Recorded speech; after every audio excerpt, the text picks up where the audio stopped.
The David Pakman Show at davidpakman.com.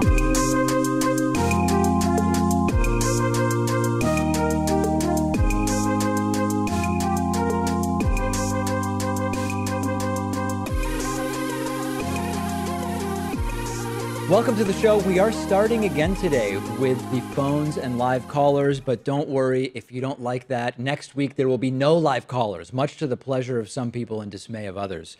Let's start with, I think it's country code 61. I think this is a foreign call. Caller from country code 61. What's your name? Where are you calling from? And what's on your mind today? My name's Brendan. I'm from Australia, actually, and it's very early here. So I just wanted to ask you, do you really see a point in progressives debating the right-wing pundits? Because it seems like whenever they do, there's this whole bunch of re-uploads with videos titled such and such gets smashed by Ben Shapiro or Steven Crowder or something like that, because it just doesn't seem like it's worth it, them debating them if they're not really changing anyone's minds. Okay, so two answers to that, right? So there's kind of two questions implicit in your question. One is it worth debating right-wingers in order to change their or other right-wing viewers' minds? Maybe not. Maybe not. And I've been pretty clear that I don't think it really makes sense to really debate with committed Trumpists. At this point, if you're still sort of like a Trump ideologue, it's hard for me to imagine what he could do or how somebody might convince them to change their mind. So at the individual level, I think it is mostly an exercise in futility. However, at the meta level, we don't want to make it seem as though there isn't any opposition to these crazy right-wing ideas. So even though I don't know that a good strategy for winning elections is to try to change the minds of individual right-wingers who hold fallacious or wrong-headed beliefs, we still need to make it clear at the big picture that there's much to debate and that these are not going to be ideas that go unchallenged. Does that sort of make sense? Yeah, I was mainly thinking like someone like Steven Crowder versus like Cenk Uygur or yourself, because I know Kyle Kulinski was recently asked if he would debate them, and he was like, "Yeah, not sure." Yeah. I share the. I mean, I think it's something all of these folks, myself included, would be open to doing, because it would attract attention and it would get views. But if we're talking about changing the political discourse through these debates, I don't really know that it's going to happen, Brendan. I don't know. Really appreciate the call. Great to hear from our friends to the south in Australia. Hope to hear from you again. Very much appreciate it. Let's stick with the phones. We're going next to our caller from the 651 area code. Caller from 651, tell us your name, where you're calling from, and what your question is today. Well, first off, how's it going, David? My name is Cody, and I am calling out of the St. Paul area in Minnesota. Great. Speak up as much as you can, Cody, and what's on your mind today? Sure. Is that a little better? I guess my question for you... Hold on. Let's before we go any further, Cody, do you have us on speakerphone right now? I do not have you on speakerphone at the moment, no. You don't? Okay. All right. We can barely hear you, but go ahead. Okay. Well, if you can hear me, my question kind of revolves around cryptocurrency and the impact that it could potentially have on sanctions moving forward. So I guess my question is more around your thoughts on how that's really going to affect sanctions moving forward with the readily prevalent availability of cryptocurrency moving forward. Yeah. So it's going to depend on how much pickup cryptocurrency has and how much money flows into it. So right now, I don't believe that there's really a way to significantly circumvent sanctions merely through cryptocurrency. However, if you see a lot of money move in the direction of cryptocurrency, it could be possible. My concern with cryptocurrency, and I've been dollar cost averaging into the big three cryptocurrencies for a little while now, is that there's a big bubble going on in cryptocurrency. And in fact, I've been reading the third iteration of Schiller's Irrational Exuberance, which came out, I think it was a few months ago. I don't know exactly. And there are many elements of what's going on in Bitcoin particularly, but in cryptocurrency more broadly, that signals that there could be a major bubble. So I think that that's a more present concern than the circumvention of sanctions right now. Okay. Well, awesome. Yeah, I mean, that's kind of what I was thinking too, is the more that you kind of read up on it, the more that it seems likely that the bubble will eventually, it seems like, kind of pop on that. And I just didn't know if that would happen before it would really affect the sanctionability too. So I guess that's where I was just kind of going with that. I don't know the answer to that, and I think anyone who tells you that they do is merely guessing. So I just don't think we're going to know the answer to that until we know it for sure. All right, Cody, great to hear from you. Always good to hear from our fans in Minnesota. Thanks very much for the call. Absolutely. Take care. All right, let's continue. We will go next to our caller from, let's go to the 516 area code. Why not? Caller from 516. What's your name? Where are you calling from? And what's on your mind today? Oh, hello, David. I'm Harry Christophe. I'm calling from Long Island, New York State. And I was wondering, what's your take on Singular Talk's Kyle Kulinski? And why don't you really agree a whole lot with his approach on bringing progressive change, also known as the Justice Democrats? Oh, no, I don't disagree with progressive change. And wait, so what was the first part? What do I think about Secular Talk? Yeah, what's your general take on Kyle Kulinski? Well, I mean, Kyle's a friend of mine, and we are in touch, outside of any public forums directly and regularly. I don't really watch anything. So if there's a question about like a specific topic he covered, I guess, I'm open to hearing it, but I don't know. I'm too busy between my show and teaching and speaking engagements and other stuff to really watch anything. So my understanding is that Kyle's program is a progressive show, and I like Kyle. And even though we might have disagreements on particular issues, I by and large think that he's doing a good show. Now, as far as Justice Democrats, again, I have no problem whatsoever with the idea of trying to move any elected position to the left from where it is. From a practical standpoint, and again, this isn't about Justice Democrats, it's a much more general thing. You have to be pragmatic, consider the circumstances of any particular election, and in a world of limited resources, consider whether it makes more sense to primary Democrats that aren't as liberal as you want, versus whether it makes sense to try to replace some Republicans with Democrats. There's no right answer. There's no blanket right answer. I just think that it's perfectly reasonable and actually a smart thing to consider that anytime you're thinking about how to invest resources in elections. Yeah, I kind of agree, but don't you think we could do both, primary both corporate Democrats and Republicans? Because what's the point of getting a Democratic majority in the House and the Senate if most Democrats are not just Democrats, essentially progressives, are going to push for like Medicare for all, free college, better infrastructure, and whatnot?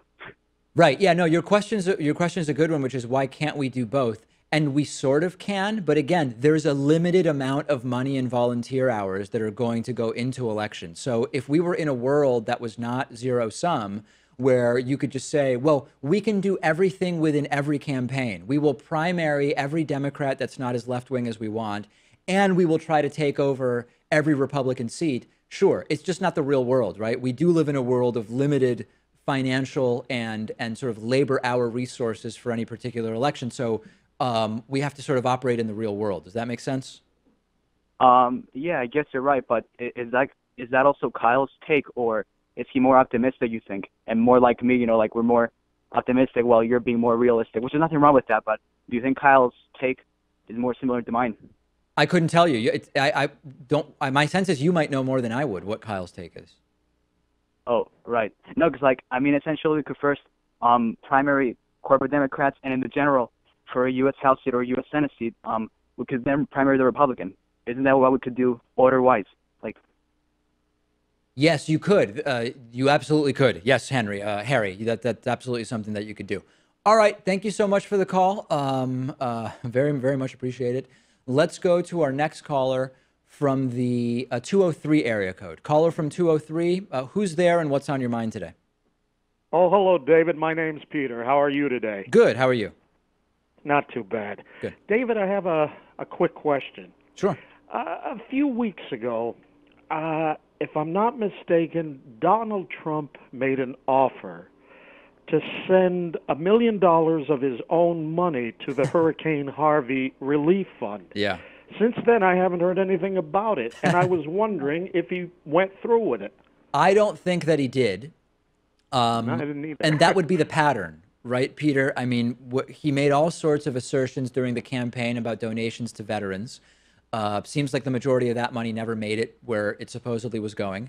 A Washington Post, I believe it was David Farenthold during the campaign, called a whole bunch of the nonprofits that Trump at some point claimed to have donated to. Almost all of them said, we don't have any records of Trump ever having donated money to us. So the pattern would be that he would promise donations and then we never hear about it again and the donations are never made. Well, that doesn't surprise me, David, because I had heard in the past that he made various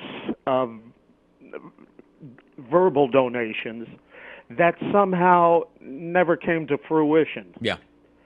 And I figured after hearing nothing about this, that this was just another one that fell by the wayside. Yeah. Reminds me of a Seinfeld episode called I believe it's the Chinese restaurant or no, it's not. It's one where it's a car rental, not a restaurant reservation, where Jerry says, anybody can just take reservations, but the whole point is holding the reservation and having the car.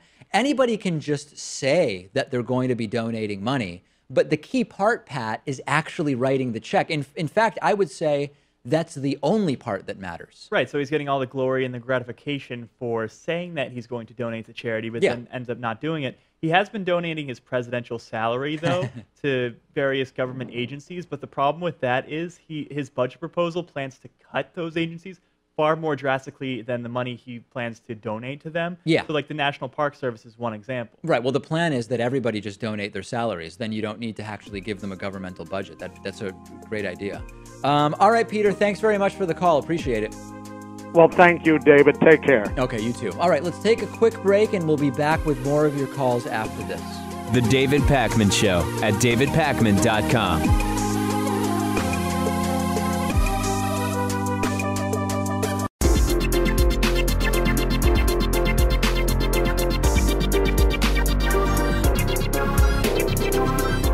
The David Pakman Show at davidpakman.com.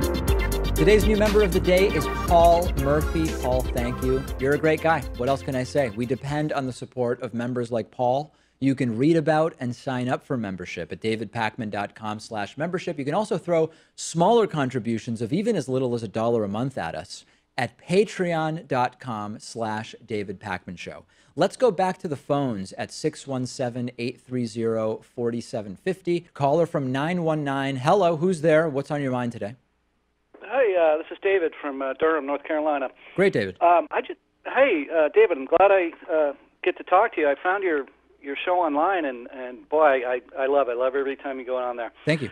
I just walked in the door, and I read a headline that Trump wants to cancel NBC and all those other. Is it just getting more insane, or is that a real article? Yeah, it's a real article, sadly. And so we've been basically seeing a three-pronged approach, a three-pronged attack on media from Donald Trump. Number one has been during the campaign talking about opening up libel lawsuits, just making it easier to sue media outlets, and that's really dangerous. Right, I remember that. Yeah. We don't want to restrict media's ability to do critical and investigative reporting, and we already have laws against libel. So then number two is along net neutrality lines. Net neutrality, the attempts to roll back net neutrality to, from a technological standpoint, just make it more difficult for media to operate and to make it worse for independent media, which would be separate from NBC. And then lastly has been Donald Trump's assertions, and these have happened on social media, on Twitter, this idea that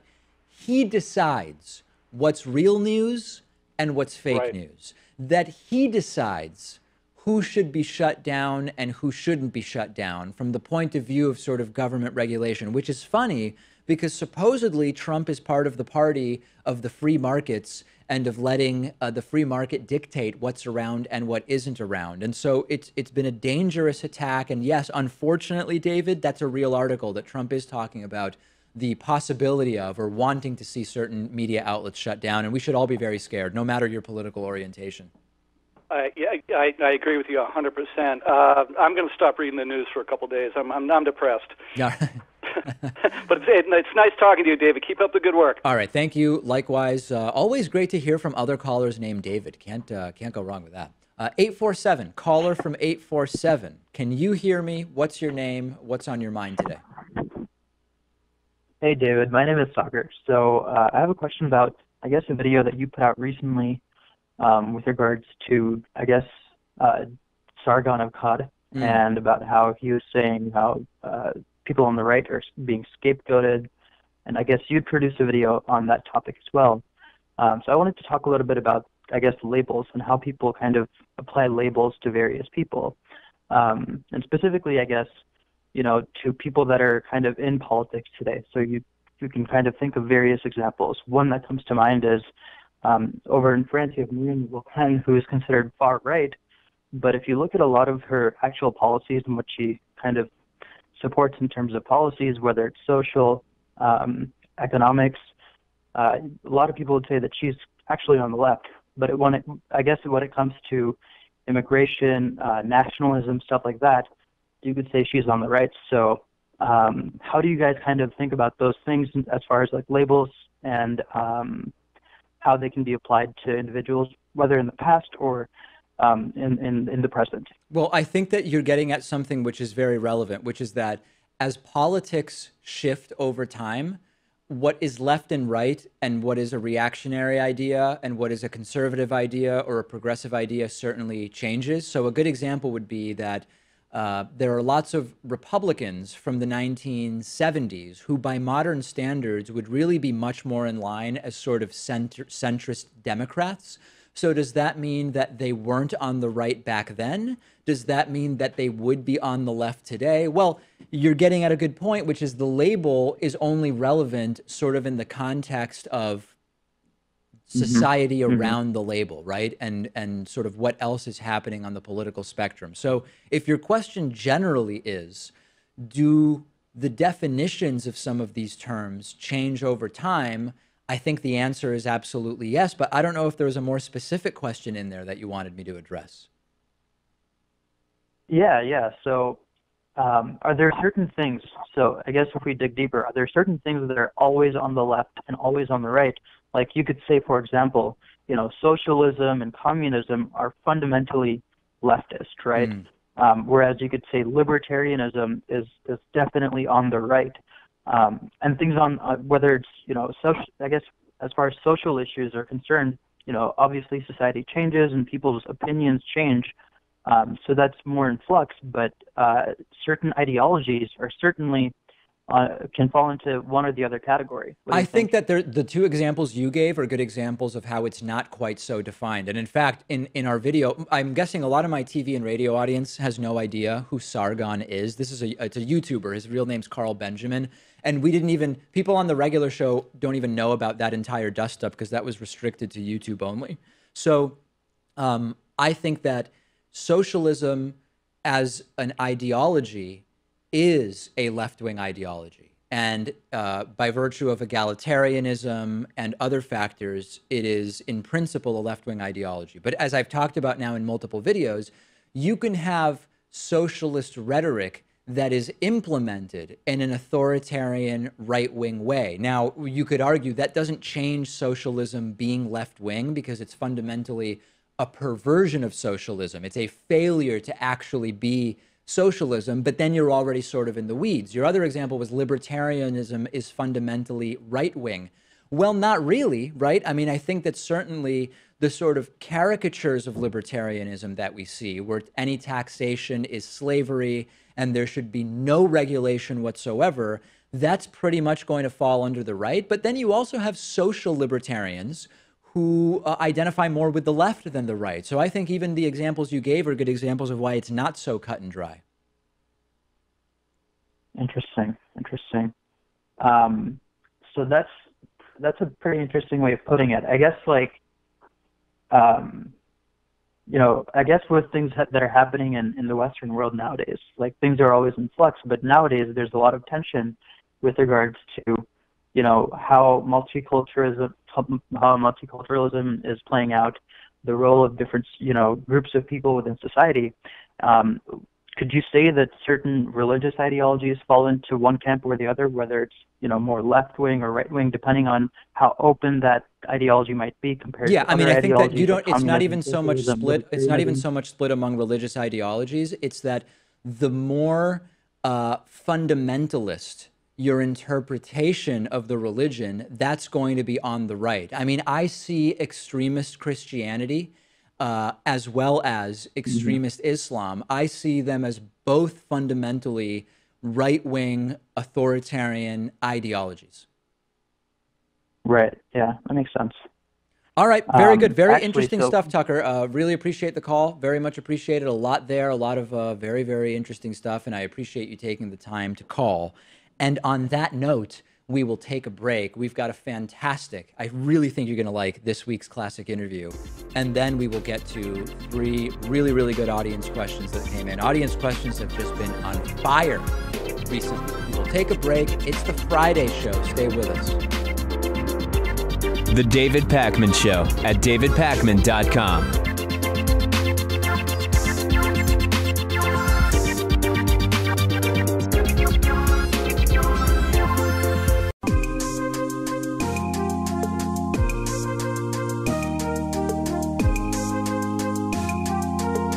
Welcome back to the David Pakman Show.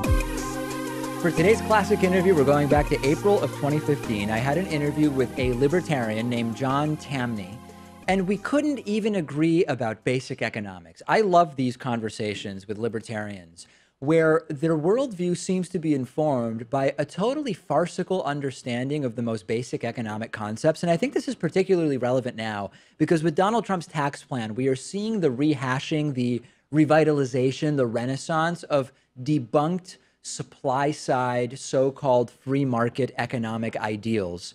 And I think it's a nice tie-in with my interview back in April of 2015. So let's get into it. I interviewed John Tamny, and we just couldn't seem to agree really about anything. Let's take a look. I'm joined today by Forbes editor John Tamny, also author of the new book, Popular Economics, What the Rolling Stones, Downton Abbey, and LeBron James Can Teach You About Economics. You wrote this super interesting article about your opposition to Marco Rubio's tax plan. Marco Rubio, of course, Republican candidate in the 2016 Republican primaries. I agreed with so much of what you said, which is interesting because I don't agree with much that's published in Town Hall typically, but I didn't necessarily agree with some of the reasoning. So let's start at the beginning. What is it about Marco Rubio's tax plan that you don't like? Well, because it has nothing to do with economic growth. And in my view, I'm a libertarian, but if Republicans aren't about growth, to me, they're about nothing. This is a tax plan that says the government we are going to subsidize ongoing childbirth so that we can continue to pay for the ongoing growth of government. I don't see the growth there. I just see two guys trying to subsidize bigger and bigger government. So your problem is that the plan from Marco Rubio is growing government. I mean, if we were to say, here's the overarching disagreement you have, is that it's growing government. Well, it's that, and then we're also talking about a plan that basically uses the tax code to socially engineer. And these guys, Rubio and Lee, bill themselves as conservatives. I don't see what's conservative about government or using the tax code to socially engineer society. So talk about that, because this is a part, I'm glad you're mentioning this, because in the article you talk about, I'm guessing what you mean by penalizing the hard work of the successful is that the top tax rate would be reduced slightly, but not enough for you, right? Yeah, no, you're absolutely right. I don't see why Jeff Bezos, who has created something that allows me to order the world's plenty with a mouse. I don't see why Michael Dell, who has made it possible for me to own a computer for next to nothing that in the 1960s would have cost over $1 million. I don't see why they owe more in taxes than I do, just because they're worth many more billions than I am. Well, let's explore that though. So question one, you don't have to tell me how much money you make, but if we were to talk about if we're to talk about quintiles, right, dividing into 5 quintiles the people's income, are you aware that the average effective tax rate that people are paying is essentially identical from the 60th percentile on up? Did you know that?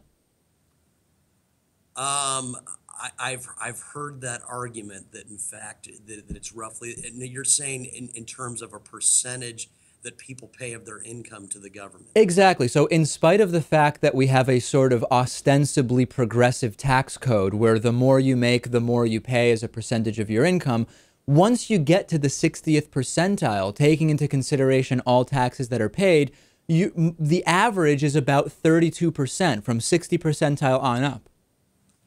Well, it's an interesting argument, and I would say what you're telling me is that government's taking way too much of everyone's income. Now, certainly what we're leaving out of this is, let's face it, it's the top 1% of earners, and I'm not one of them, who've foot the bill for the vast majority of government.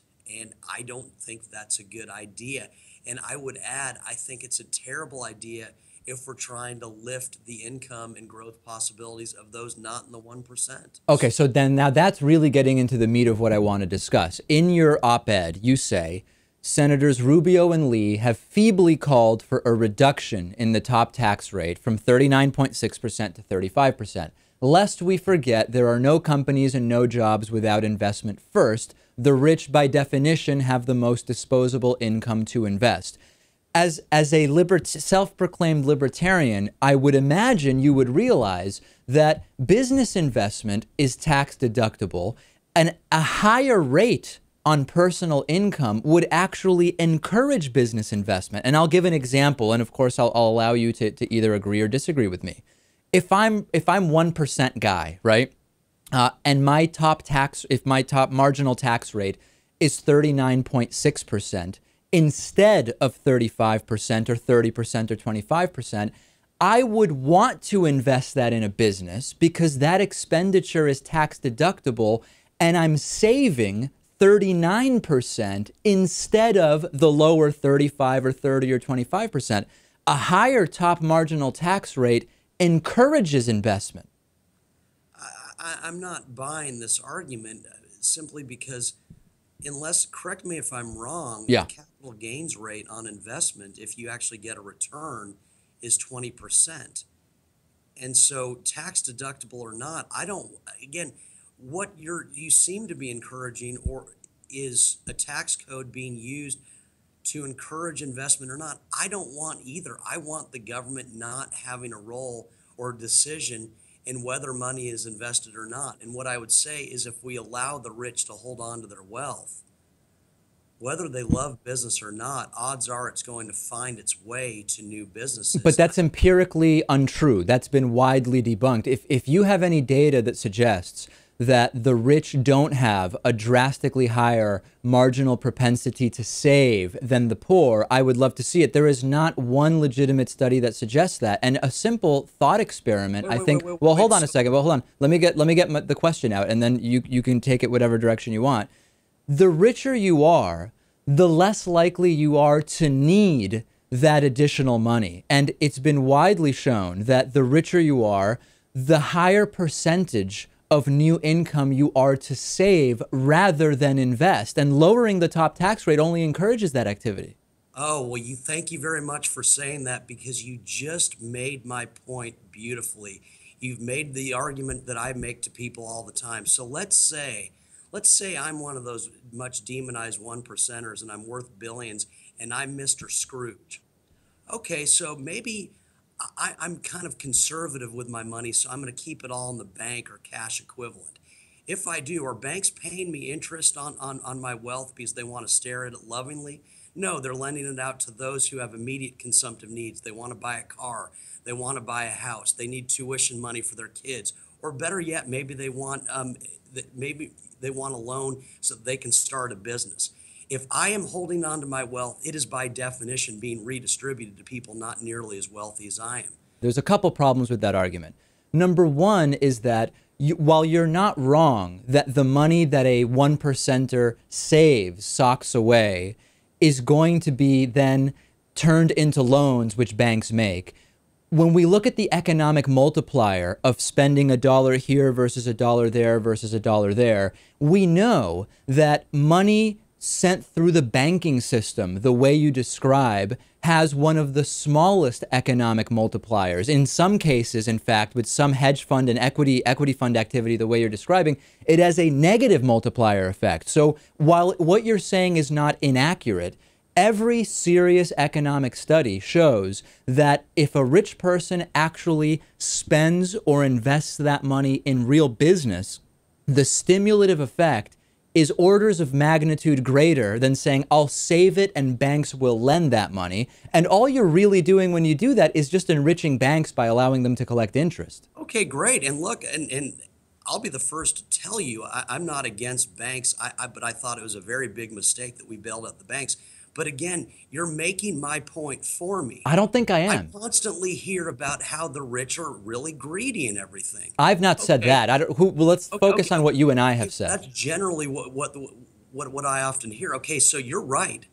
Most, having worked in private wealth, I know this intimately, they generally don't want to keep it in cash or cash equivalents. All I'm saying in bringing up the banks is that if they do that, their wealth is by definition being lent out to others, in many instances not nearly as wealthy as they are. To say otherwise, to say that banks sit on money is to engage in falsehood. But who has said that? Because my argument doesn't include the assertion that banks sit on money. I can say that most don't want to do that. In fact, they want to invest in the stock market, in which case we're getting a better multiple. They're investing in more innovative companies. But even more than that, many of them want to invest in venture capital funds. The problem is that even though you may know people that want to do that, there are broad economic analyses that tell us that the marginal propensity to save for a one percenter is so much higher than for someone who is lower on the income brackets, and that the stimulative effect of putting that money in the hands of those with a higher marginal propensity to spend is orders of magnitude higher than just socking that money away in stocks. So while you're not wrong... How is it that we're having this conversation? Are we having it on Skype?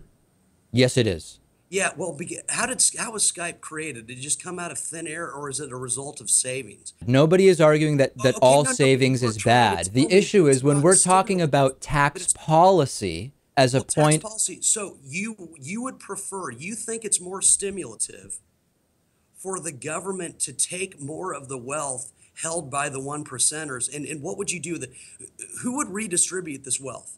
It's not an issue of redistributing the wealth. It's an issue of, hold on a second. You're making a bunch of different disjointed arguments, all based on faulty supply side nonsense. I want to know why you think what you think. What I think is based on the facts. And the fact is, hold on a second. Whoa, but hold on. You asked me a question and you're not letting me answer. Okay, fine. Your argument is that to stimulate investment, this is in black and white. It's in the Town Hall article. That to stimulate investment, the top tax rate should drop not from 39.6% to 35%, as Senator Rubio has suggested, but it should drop much more to stimulate investment. That's what you said in the article. Absolutely. Can we at least agree on that? Absolutely, I said that. Okay. What I'm saying is that it has been demonstrated beyond reproach that to create an incentive for investment, there needs to be, if I can not pay 39% by investing my money, or I can not pay 30% by investing my money, not paying 39% is a much more compelling reason to invest than not paying 30%. I mean, how could you deny that? It's just simple math. How can I deny it? You keep bringing up demonstrated beyond reproach in studies that, of course, you can't produce, and I can't have access to them right now. But let's forget. Let's just talk as two reasonable people. Hold on. Let me reframe it. You're making a fair point. You can't get beyond. There are no companies and no jobs without investment first. I would rather leave the wealth created in society in the private sector. Let's just do a simple thing. Hold on a second, John. Let's refocus. Let me just ask you a question. You have $100, right? I say to you, listen, if you keep that $100 at the end of the year, I'm going to take 40% of it, okay? Or I say, if you keep that $100, at the end of the year, I'm going to take 5% of it. The way to avoid me taking either amount is by investing the money in a business. Are you going to be more likely to invest to avoid losing the $40 or the $5? It's entirely possible that I would be more likely not to invest, because I don't know about you, but I've worked a lot in the investment industry. Most investments fail. Oh, and so John. the idea that an investment is a one-way street is kind of fanciful. It's not a world that I'm familiar with. But then you're making a different argument now. Now you're saying actually the government shouldn't incentivize investment because it's risky. What does the government do right now? If I buy a New York City or a California municipal bond to fund government spending, I don't pay any tax on the income at all, federal or city. But if I have the temerity to take my wealth and invest in a future Google or Microsoft, well, if I get income on that investment, I'm going to pay a tax on that. But it's a far smaller tax bill than paying it as income, right? You admit that. Yeah, you're absolutely right. And I think that's unfortunate. I do not like the idea that government taxes income at such a high rate. In my perfect world, they would tax capital gains at zero. I don't see why we would tax those who are providing capital to the businesses and jobs of the future. It is a mystery to me. All right. Well, that is certainly a different conversation, which we can have. We've been speaking with John Tamny. The book, of course, is Popular Economics, What the Rolling Stones, Downton Abbey, and LeBron James Can Teach You About Economics, released today. I hope there's some demand-side economics in that book. Otherwise, it's going to be a tough one to get through, John. But I appreciate you being on, and even though we didn't agree on much, it's an interesting conversation. Thank you. Thank you. The David Pakman Show at davidpakman.com.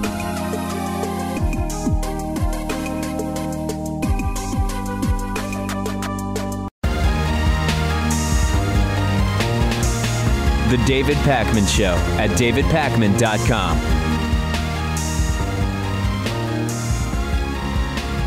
All right, audience questions. Our audience questions have been on fire recently. First question comes in via voicemail today. One of the great many ways you can leave questions. Let's take a listen to this one.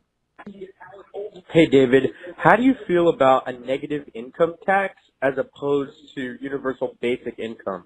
I think that a negative income tax makes a bit more sense because it would be a bit more cost efficient, and universal basic income just seems a bit too far-fetched, to be honest. I think that a negative basic income tax makes a bit more sense. Okay, good.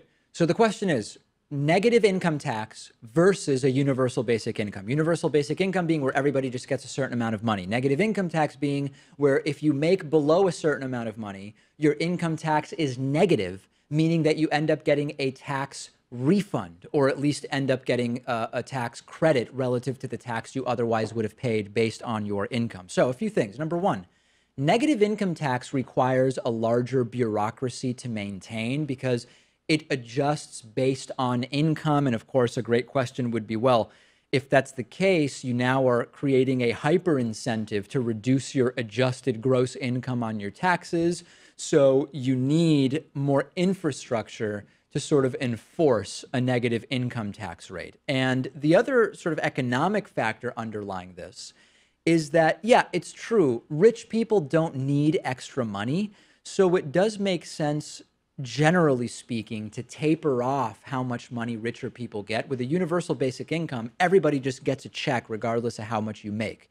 With a negative income tax, that is tapered off as people make more and more. And we know that the economic benefit of giving rich people a universal basic income is sort of minimal. But again, I go back to the bureaucracy nightmare. You need way more people to sort of check, regulate, and enforce a negative income tax. The basic income just says, hey, we assume people are going to spend this money, and then you get money. Although it's true that the richest people don't really need that money, so they'll probably save it, and it won't be particularly economically stimulative.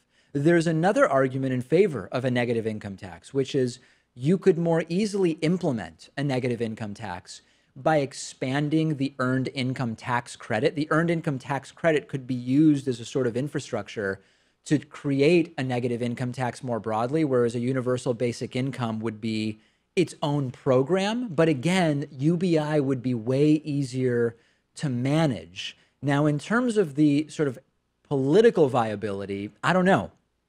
One argument is that universal basic income is going to be a difficult political sale because it is a new program, even if it would potentially allow the elimination of many other programs. The counter to that is that you already have difficulty really making the tax system any more progressive, meaning that the more you earn, the more you pay as a percentage. And a negative income tax is a hugely progressive form of taxation. And that historically has been sort of difficult to deal with. I actually think that this is really a difference of implementation. I think conceptually, in the end, the underlying reality isn't that different. Yes, rich people will get less money with a negative income tax than with UBI. But again, the economic impact of those rich people getting the basic income is nil, since they don't really need that money and they'd probably just stick it in a bank account. So I don't actually have a strong preference one way or the other on this. I think it's more in the details of how it's implemented. Do you have strong feelings on this, Pat, that you want to chime in on? No? Okay. Yeah, I mean, it's not something that I had to research this. I mean, I was sort of aware of both concepts, and I had a general sense of the pros and cons. But for me, it's more of an implementation question than a conceptual one. The idea is, let's get people who most need some extra money and are most likely to spend the money in economically stimulative ways. Let's figure out how to get them more money. And both programs could do it. It's a matter of how you actually put it in place. Eddie wrote in, what does it take for you to stop following, listening to, watching, or being a fan of an athlete or celebrity because of their political views? I don't know that I have a set standard, right? I mean, Mel Gibson, I've not seen a Mel Gibson movie in, I don't know, 15, I don't even know how many years. The last Mel Gibson movie I saw was Conspiracy Theory, I believe, with I think it's Julia Roberts in it. Not a terrible movie, by the way. But in any case, Mel Gibson's just vile anti-Semitism has completely turned me off. And in fact, this is actually kind of a crazy story, Pat, but Mel Gibson once filmed a movie where they filmed a scene in Northampton, Massachusetts. And I lived in Northampton, Massachusetts at the time, and there was this big hubbub. Didn't give two you-know-whats to actually go out and try to see Mel Gibson there. Didn't care enough to actually see the movie because I just can't stand the sight of Mel Gibson's face. Yeah, I think it depends on if it's like an artist who is making remarks that you just find deplorable versus maybe like an athlete. Because I see a separation between what their work is and whether or not their opinions on specific issues matter. So That's like, interesting. If Tom Brady supports Donald Trump, it really doesn't affect his football ability. Right. Versus, if there's an author that you appreciate their work, if they come out and have politics that differ from yours, I think that could affect my enjoyment of their labor. Yeah, I think you're right. I mean, being a Republican or a Democrat, I guess I don't know how it would affect how someone plays football, although we could probably come up with some ways, but it's not really like very visible. If you know an author or a musician has particularly deplorable views, I'm going to be trying to read between the lines whenever I'm reading their work or listening to their music or whatever. Anti-science stuff for me is a big one, more than just general political beliefs, as well as religious extremism. If I find out that an actor or an author is a religious extremist, it does affect my interest in reading their work. I had a tough time with Mad Men, actually. It's a show that I love, but once I found out that Elizabeth Moss, who plays Peggy, was a Scientologist, that the actress was a Scientologist, I was convinced that she had Scientology eyes during all of Mad Men, and it really impacted my enjoyment of the series. I actually saw Jerry Seinfeld on The Late Show with Stephen Colbert, and of course they both have a comedy background. Yeah. And they were talking about Bill Cosby. And Seinfeld said that he's able to separate Bill Cosby's old comedy with the allegations that came out with him, continually sexually harassing women. Yeah. And Stephen Colbert says that he can't separate it, that they're one and the same for him. Yeah, I think it depends on the person. I agree. I totally agree. Roger Waters is another one. After he has been on this sort of unhinged anti-Israeli crusade, under the guise of so-called being a supporter of Palestinian rights, I'm done with Roger Waters. I could have gone and seen him. He was here in Boston, I don't know, not that long ago. I was always a Pink Floyd fan, but I just am not into Roger Waters anymore. So I think it's just a judgment call. I don't have any particular like rubric or barometer that I apply to decide when I'm sort of done with an entertainer or athlete or author or whatever because of their political views. Beth wrote in, what are small things that everybody can do to improve their quality of life regardless of income? Okay, I have a few thoughts on this. Now, every single one of these is going to assume something, and I get that. I don't know that there are any total universals, but here's a few ideas. Number one, exercise. Some kind of exercise, particularly that takes place outside. Now, if you are not physically able to walk around, then I still think being in the outdoors is a good thing, and maybe there's some way for you to sort of achieve that, right? So some kind of regular exercise and exposure to the great outdoors, even if you're in a city, even if it's a concrete jungle, I still think it's very, very good to be outdoors, and it's been shown to significantly improve cognition, decrease depression, et cetera, et cetera. Some degree of mindfulness meditation. Now, it doesn't have to be some sitting cross-legged for 3 hours with, your fingers crossed and whatever the case may be.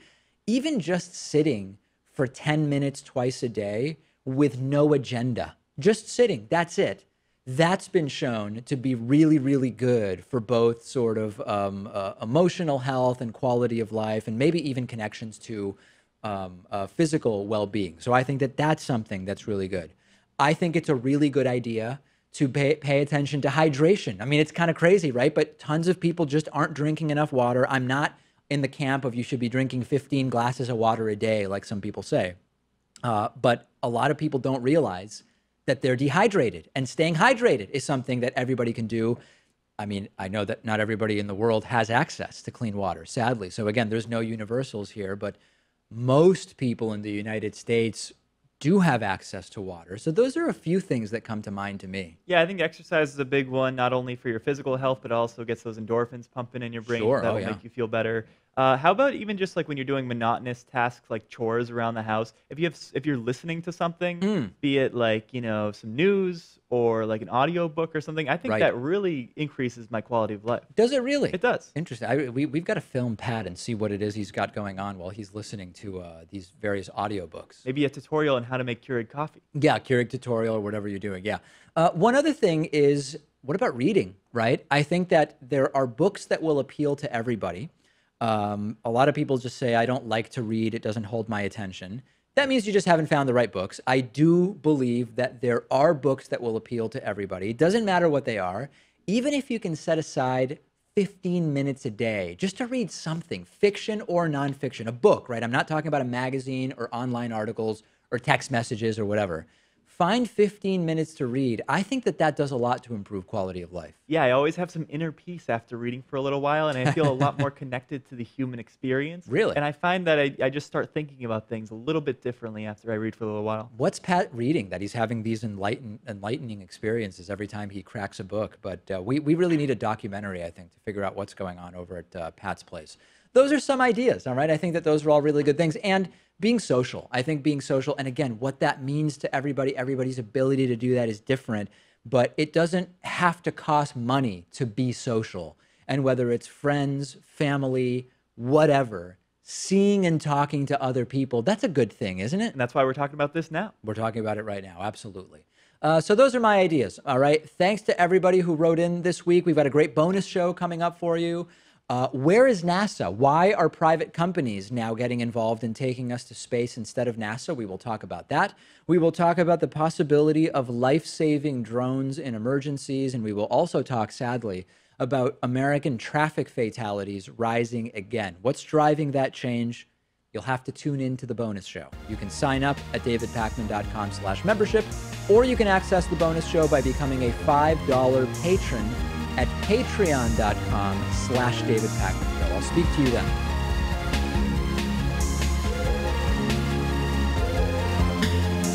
The David Pakman Show at davidpakman.com.